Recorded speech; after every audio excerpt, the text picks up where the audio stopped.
Hey there, thanks for joining me. So, I'm not as nervous as I was last time, but I feel a huge resistance right now. I would love to talk about the current astrology, Uranus in Gemini, but also Jupiter. But before I can do that, unfortunately, for me, unfortunately, I have to get into again what my astrology is about, and I have to start somewhere where I didn't know I needed to start. But anyway, I've been sitting here for half an hour or something trying to do this video, and it's a lot of resistance. There's a lot of resistance there, like for me, to do this, and I know this kind of resistance, and it is for me in my language parasitic resistance. Like I have to kind of kill parts of me that are infested by parasites. I'm killing off parasites within myself basically, and that's hard because they are, I don't know, they are inside the energetic tissue, so to speak, and I can't just like pick them out. They cling on to me, to my tissue. So it's uncomfortable. It's painful. But it needs to happen anyways because I think it's not just us who are infested with parasites. That was the wind and the door. Um, but it's also our world. It's everything, and I've been down enough rabbit holes, conspiracy theories, whatever, to see that they're all connected. It's one giant big rabbit hole, and one way to describe all of them, like is kind of like the parasitic approach, which has its, I mean, every approach has its advantages and disadvantages. So I know for myself that so I'm meant to say that I'm asked to say that after 5 years of private learning, like learning in private really, I'm now entering a stage where I learn in public. That's what I was like, that was shared with me, and I'm supposed to share it with you, whatever. So here I am sharing my process. And for me to do my kind of astrology, it, like at the core of it is that we are not personalities on two legs, so to speak. We have a soul. And for me, this has consequences on how I do astrology. Because the personality on two legs, so to speak, the view, like literally, like the view that we have with our physical eyes, like outside, like from the inside of our body outside, seeing the outside from the inside of our body, is the view of the personality. But it does not really, it depends if you include the soul or not. And for me, it's the soul geocentric view, if you only look through your physical eyes, so to speak. And I need to include heliocentric astrology in order to look at the planets, because they orbit around the sun and not the Earth. So that is fundamental to my thinking here. And in honoring that and looking at the astrology in this kind of way, I'm also getting rid of the parasites, like part of them, some of them. And I have to do that again and again and again and again, because it has like all the, like, it's not enough to do a decision once. You have to repeat it, so to speak, in order for the decision to sink through all the layers, to go through all the consequences that it needs to, so that it takes effect, so to speak. And that's also astrology, like with the layers. You could say that's like a planet going through all the signs, meeting all of, like in conjunction wise, it's other like sibling planets, meeting up with the sun, with a big father in the sky, and so on. So yeah, that was enough. Good, thank you. So I've prepared, like I would love, yeah. So current astrology is obviously Uranus and Gemini that moved like signs a couple of days ago, like a week now or something, and but I can't because that I can't start with it because that's personality. Originates it's just the geocentric view. It's a planet, so I need to look at it heliocentric wise, and heliocentric wise, Uranus won't switch over into Gemini until November of this year, but it will never retrograde after. Like heliocentrically, you have no retrogradation, which is so nice. But it is it's still some time, so it's still some month until it does. But there's something else that is much more pressing and it is kind of urgent, much more current, whatever, than Uranus, and that's Jupiter, because Jupiter is approaching its north node, and Jupiter also moved over into Cancer a couple of weeks ago or something, maybe more than a month, I think. I can't remember geocentrically or heliocentrically when it moved over into Cancer. But Cancer for me is the start of the zodiac, so for me it's not Aries, but it's Cancer, because that is the summer solstice, at least, well, in the northern hemisphere, and that's when the sun is closest to the North Pole, and I think that is the conjunction point of the ecliptical movement of the sun in the sky. So New Year's or the winter solstice is then like a full moon, more like, and the summer solstice is the new moon, so to speak. But of course not thinking of the moon, but in like applying it to the full year. So for me, since I also have a different order of the zodiac signs, it actually starts for me with Leo. Cancer is kind of Leo. It's kind of complicated. I don't want to get too much into it because it is very confusing, and you need some time to wrap your head around it. So I will refer to the patches of the ecliptic, really, because it's not really patches in the sky if you talk about tropical astrology, because the sky is moving, the stars are moving. That's why we have the difference between Vedic and tropical astrology. But the patches of the ecliptic, I just call it by their conventional names, just for communication's sake, so to speak. So I prepared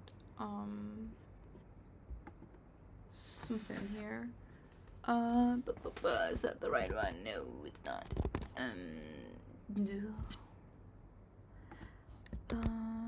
There. Nope, that one. So here you see all the planets heliocentrically, what it looks like right now, and you also see all of the nodes, always the south node and the north node, and in the same colors you have the planets that are octaves to each other. So you have in the same color Vulcan and Saturn in pretty pink, and in orange you have Mercury and Uranus, in yellow Venus and Neptune, conjunct in Aries right now, and in blue, in green we have Mars and Pluto, and then in blue we have Jupiter. Its higher octave is Nibiru, which is a hypothetical planet, supposedly maybe at 6 degrees 30 minutes in Gemini, It doesn't have a color here because I can't do that with a program. It's always just black. But that you can kind of see as blue as well, and it's the high octave of Jupiter, which is also in blue. And it's actually about Jupiter. What I want to show you, I'm not sure if you can see my cursor. Actually, probably not, so I'm not going to rely on it. But down there in Cancer, at the beginning of Cancer, there's Jupiter, and it's fast approaching its north node, and the sidereal cycle of Jupiter is, I think, 12 or 12 and a half years or something like that. So 6 years ago, or 5.5, something like that. Well, it's also not conjunct quite yet. We were right in the middle of a pandemic, or at the start, really. We were not right in the middle of it yet, but right at the start. And oh, you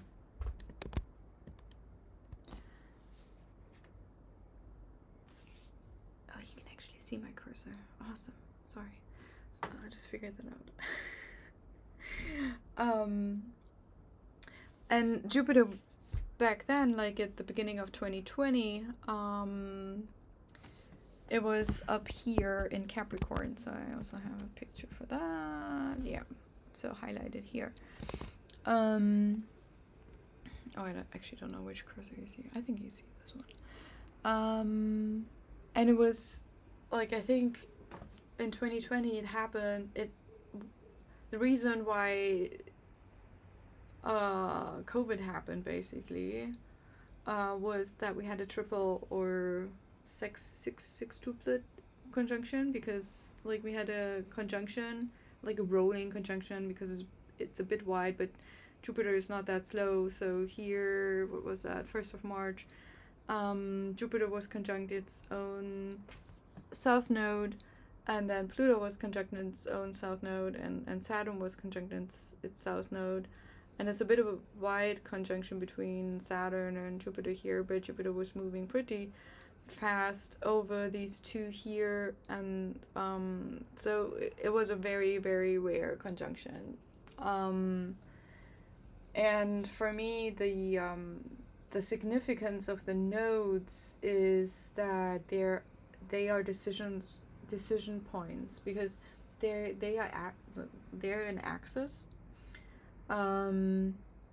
So the pointing towards the opposition, making something obvious, like a decision is also for me always like every decision for me is kind of like, are you turning towards the light or darkness, like towards God or the devil, so to speak?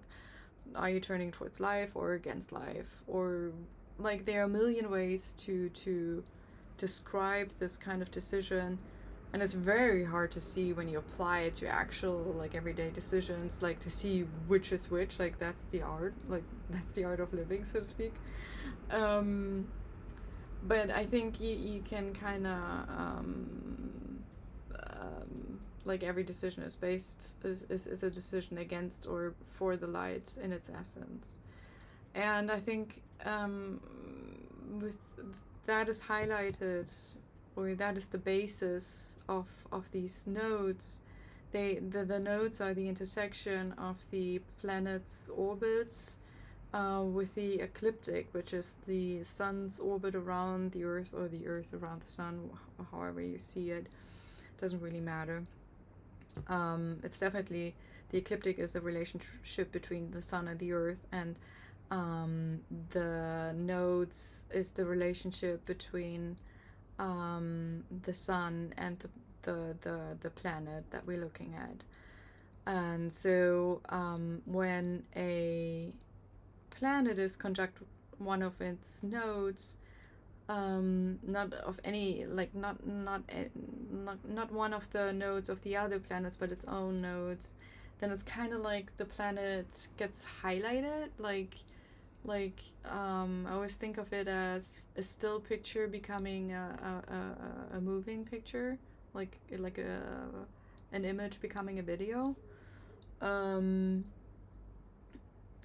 and I think the significance for us is that it's always about decisions, because the South Node is about the past, the heritage, what gifts, but also problems, karma, perhaps, that we bring into the now.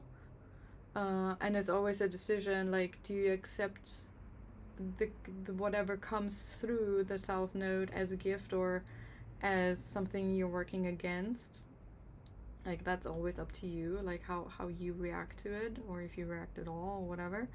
And then the North Node is like, what are you doing? What is how do you react to what is coming, or what do you want? What kind of next steps are you taking? So this triple conjunction or sextuplets conjunction, or whatever, it's crazy conjunction, was basically a conjunction that asked us to decide something very, very, very important. And I think people have made a very, very, very important decision back then, or based on what happened there. Like, I mean, the decision was, for most of them, not like, was delayed then by 1.5 years. So 1.5 years later or so, people actually made the decision. But when it's kind of like, do you know this moment when you're like sorry, I think scientists have figured out, before you move, they can already see the movement kind of like in your brain. So I think when we make a decision out and you can see the decision out in the open, like you're talking about it, or you actually doing something based on that decision, the decision itself has already been long made, so to speak. And I think the decision is based, like the COVID decision, let's call it that, from like of 2021, 2022, is that right? Yeah. Has been made in 2020, actually. And now, and that's the significant part of it, we are in this moment where Jupiter is approaching its North Node now, so halfway through its cycle after the beginning of 2020, and it's another decision point. It's perhaps, maybe that's also what I'm hoping for. It's also a point where we kind of see the consequences of our past decisions, but it's definitely another decision point. Yeah, that's, I think, what I have about Jupiter for now, without going into my own system too much right now. Only what I really, really have to. I think what I would like to share as well is the because Cancer is the beginning of the zodiac for me. It's a very, very special sign in a way, also because it's kind of different. My understanding of this part of the ecliptic is quite different than the conventional way, because Cancer is associated with the moon, and for me, Cancer, I call it Leo. And my Leo is not ruled by the sun. I know, very revolutionary and very, well, different. My Leo is ruled by Vulcan, or Hephaistos, I think it's called in Greek, and Vulcan is the Roman god. But they're both forgers, basically, like smith, and work with pressure and refinement and structuring, with the structure of things. So Jupiter right now is still in the first quinton. I work with quintons, not decans, for a reason. that I'm gonna explain later, but quintans are then like decans, but it's just 5 degrees instead of 10 degrees grouped together. So with Jupiter at 4 degrees 58 minutes in Cancer, or I call it Leo,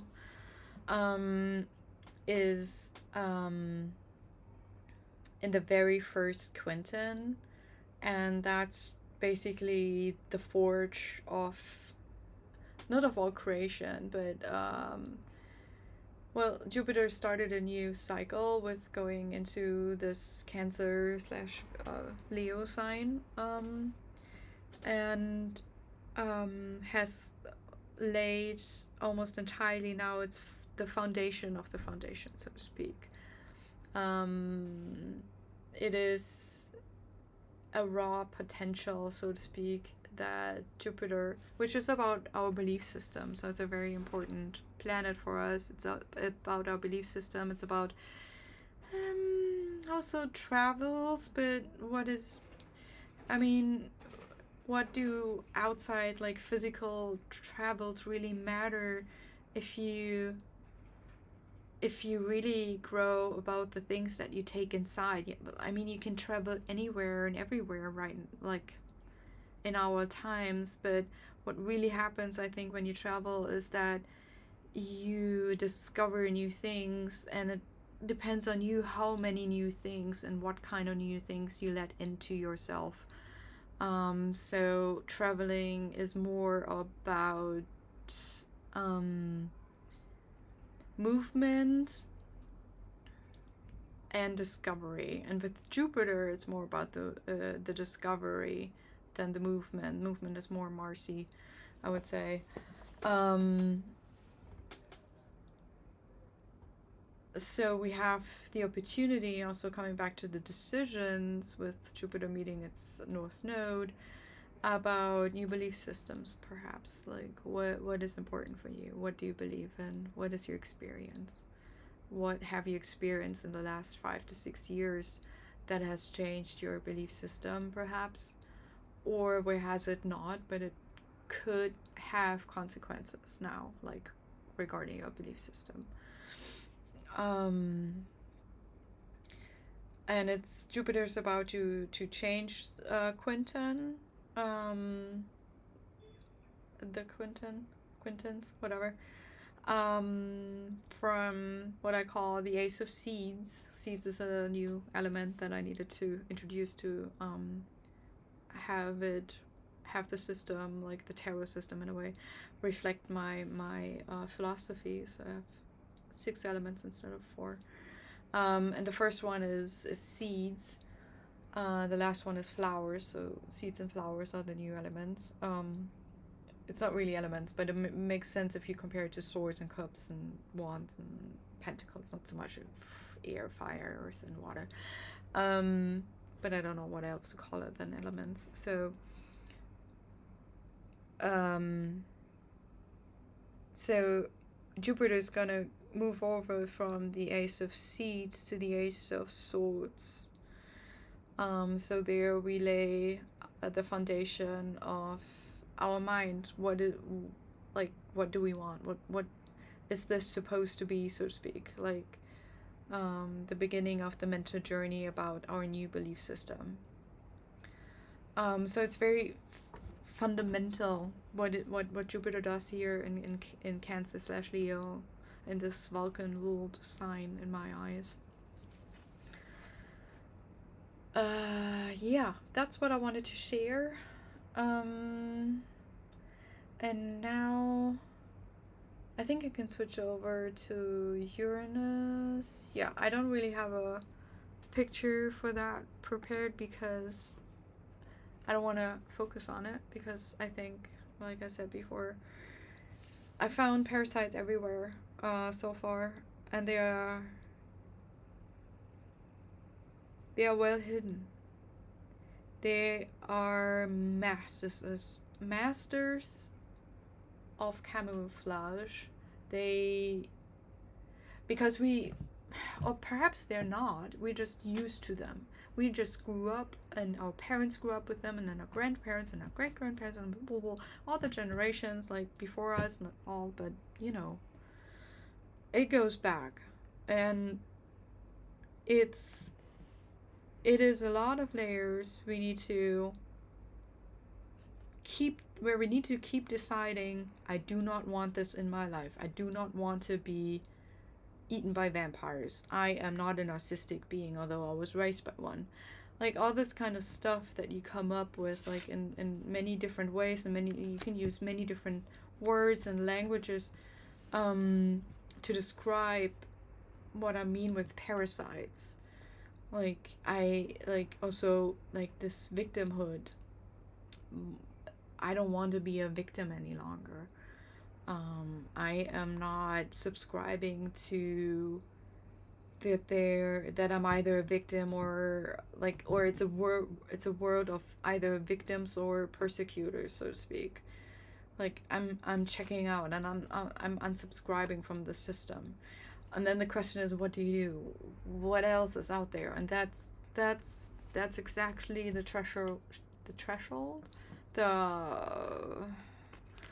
whatever, the area that I work in, like just on the edge, always walking on the edge, always falling down, but also getting up again and again and again.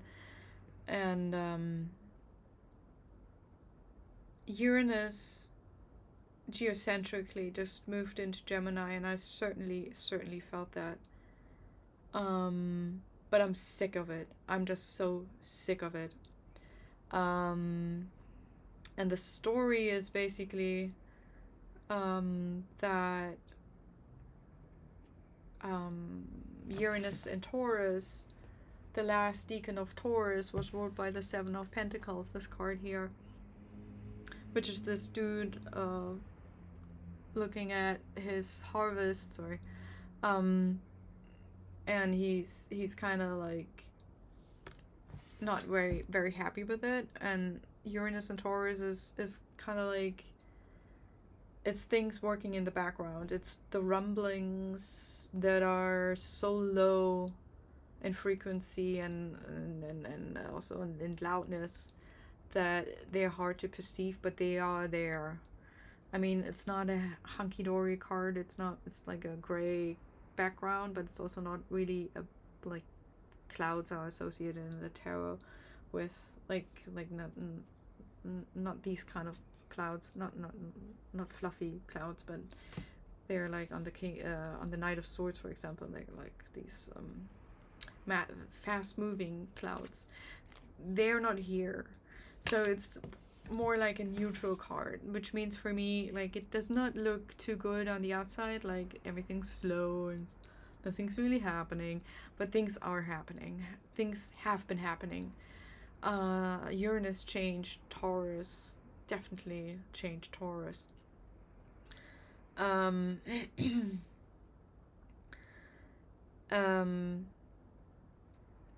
But now it moved over into the Eight of Swords, which has the same background, really.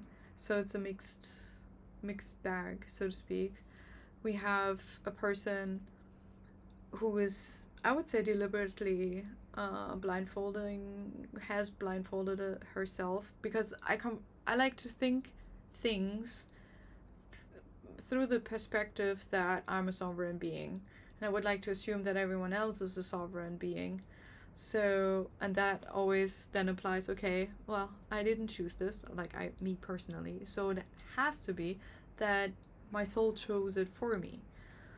And then I'm in,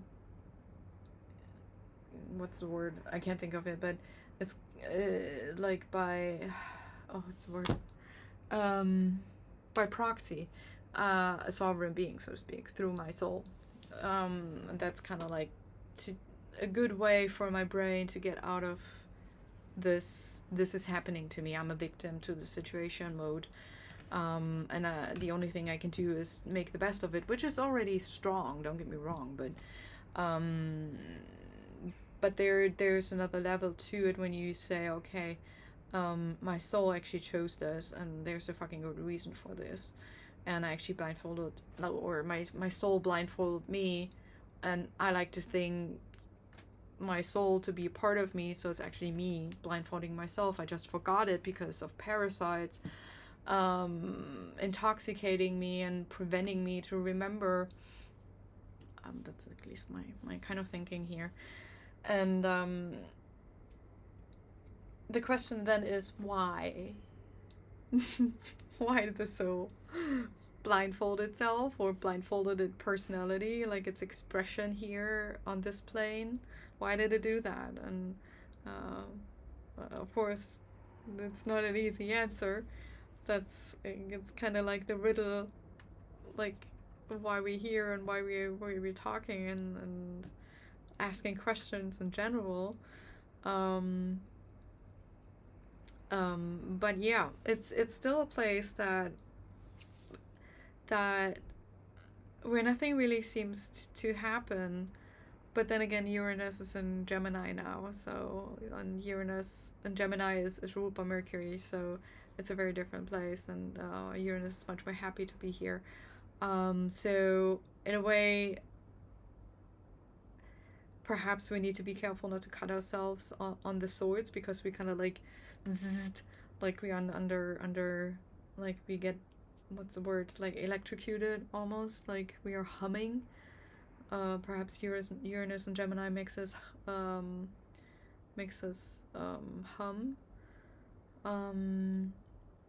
But I also think that, yeah. But then again, I actually don't want to really talk about it, because it's just this personality view, and my view is different. And Uranus is actually heliocentrically not going to change sign until November. So it's still going to be some month until it's time for me to really like attune to it, until it actually happens.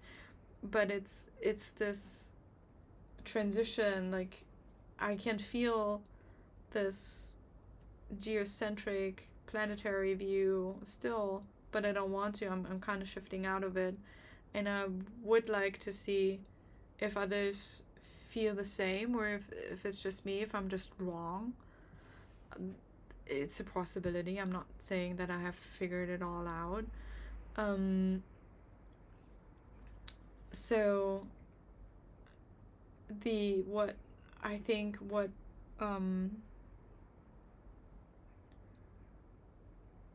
I think I'm gonna make another video, a separate video about Uranus shifting into what quinton it's gonna shift into, what quinton it is in right now.